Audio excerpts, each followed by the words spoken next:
You want to look inside there? Yeah.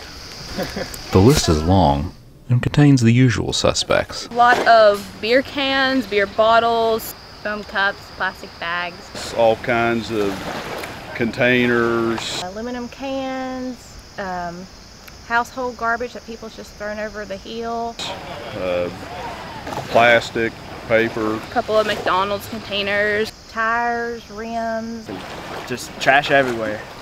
Along with a few surprises. What's the most unusual thing you found? So far I think it's just a little baby building block. I found a couple shirts and stuff. I found a pair of shoes earlier. Don't know who left them. Volunteers at this year's Kanawha River Sweep took to the banks at sites from Glen Ferris to here at the Winfield Locks and Dam on a recent Saturday morning, removing tons of trash by the end of the day. The Boy Scouts' motto is "Be prepared," but an abandoned and half-buried tent had this group from Troop 66 wishing their preparations had included a shovel or two. Dripping again. Farther up the beach, students from Winfield High's Environmental Action Club had their hands full as well. Mary Jorgensen and Sequoia Bau-lam are veterans of these river cleanups and say it's frustrating to keep finding all this litter year after year. I think it's just sad how people don't care enough about where they're staying and like the place around them, how nature, like the river is beautiful, the beach is beautiful, and they just leave all this trash lying around for other people to come and pick up their mess. I think they really don't take the time to like appreciate their surroundings and actually look at what a nice area this is.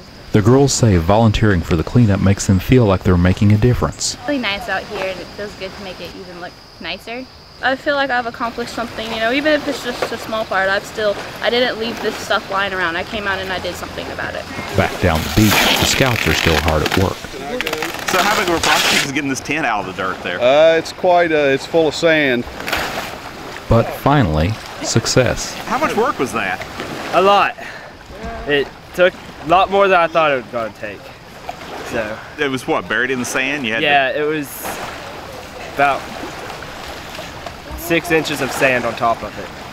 So it took a lot of manpower to get it out. Manpower from volunteers is what it takes to make these cleanup efforts a success. Oh, I think it's great that we have over 20 volunteers to come out early on a Saturday morning. That's wonderful.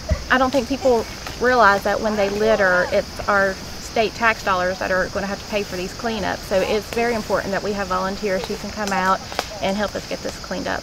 Charity Fallure is executive director of the Putnam County Solid Waste Authority. She says the hard work is paying off. Do you see things improving? Yeah, I think now that people are getting a better understanding of proper garbage disposal and reasons on why to not litter, the trash volume isn't as high as it normally is. And for the folks who volunteer, that's reward enough. It's so pretty through here and just like to make it look better. So we just come out and volunteer. It's the Scouts. We're supposed to do that. When we come camping, we need to make it better than when we found it. So leave no trace. Even though we didn't make any mess, we gotta clean it up. I like it. I'm going to do it again next year.